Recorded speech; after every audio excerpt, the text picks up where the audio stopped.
Hello my dear students, welcome to BYJU'S exam prep. So in this video of daily dose, we will be talking about an interesting concept from the subject of thermodynamics, that is the Maxwell equation.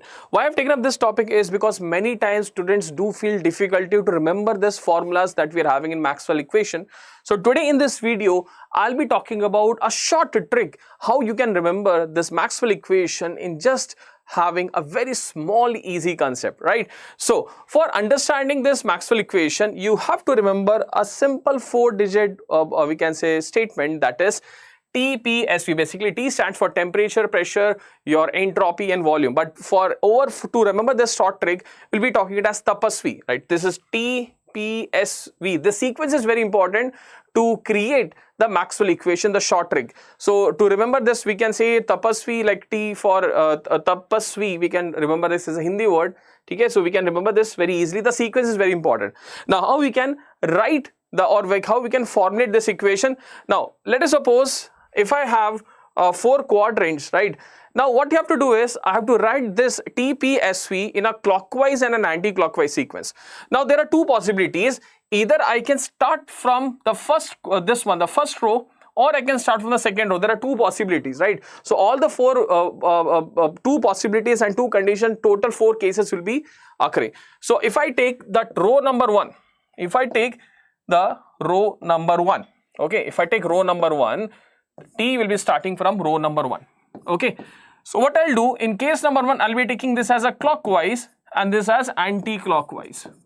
Okay, so you have to fill this TPSV in a clockwise direction, TPSV. Okay, I suppose you are not able to see this. T,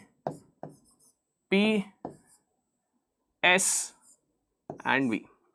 Okay, and here we have to write in anti-clockwise direction, that is T, P, S and V, right? So we have written this in clockwise and anti-clockwise direction.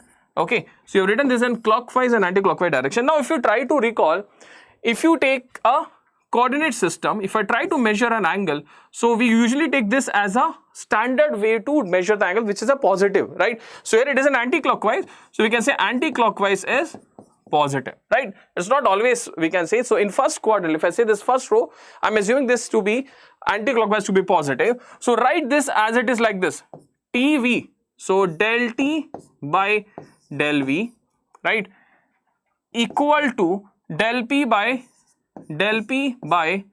del S, right, bracket, fine, write it over here, del T by del P equal to del V by del S. Okay, fine, right. So what we have to do is, over to the in front of V we are having S, right, S over here, in front of S we are having V. In front of P we are having S, in front of S we are having P, right? Okay, fine. So here what we do, because we are starting for row number 1, I have to assume the anti-clockwise as positive. So I can say clockwise will be, this was your clockwise, we are moving in this direction, this is clockwise and this is anti-clockwise, right? So clockwise is negative, so we can write it over here as negative. Okay, so we can write it over as negative, this is a positive. So we have created 2 Maxwell equation, very easy, there are total 4. So let us go with the second possibility, that is if I take row number 2, if I start from row number 2, T. So here also we can have 2 possibilities, clockwise and anti-clockwise. Let us suppose I am writing it over here as clockwise. So it will be tapasvi, TPSV, right? Over here I will be writing in an anti-clockwise direction. So TPSV, right? So again, write in the same formulation, del P by del T equal to del S by del V. Over here, del V by del T equal to del S by del P, right?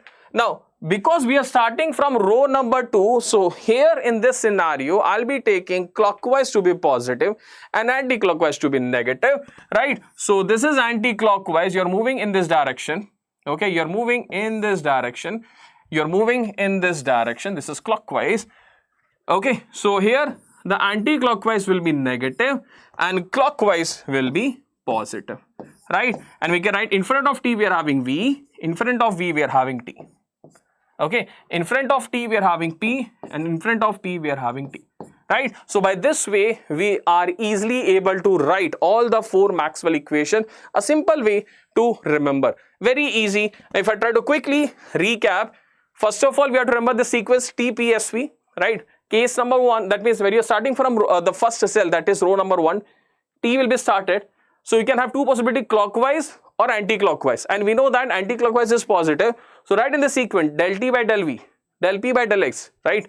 Constant s, constant v.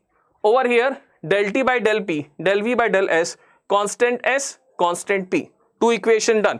Talking about the second possibility, when you start from row number 2, you can write clockwise equation, del p by del t, del s by del v, constant v, constant t. Del v by del t, del s by del p, constant p and constant t. Here, because we are starting from row number 2, so clockwise is positive, and anti-clockwise is negative. So with this way, we are able to easily write all these Maxwell equation very easily. Okay, so this is all about in this segment of Daily Dose. I hope you all enjoyed. So for more such awesome videos, stay connected with your own BYJU'S exam prep. Thank you guys. Bye bye. Take care.